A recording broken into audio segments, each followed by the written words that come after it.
আল্লাহ আমাদেরকে তৌফিক দান করেন। আমরা প্রত্যেকে নিয়ত করি, বলেন ইনশাআল্লাহ, দিল থেকে নিয়ত করেন আল্লাহর ঘরে যাব ইনশাআল্লাহ।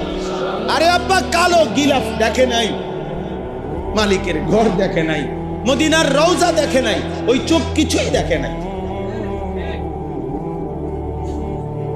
আরে তুমি কিছুই দেখো নাই, কিছুই দেখো জীবনে দেখার কোনো মজাই পাও না।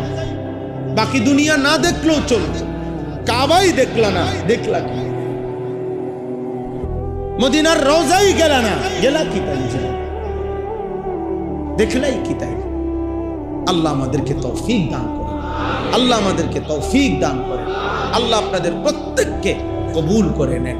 আল্লাহ তাআলা আমাদের সকলকে আল্লাহর ঘর জিয়ারত করার তৌফিক দান করেন। সবাই বিষয়টাকে আপনি শুধু অভাব দারিদ্রতা দেখাবেন না। আল্লাহর নবী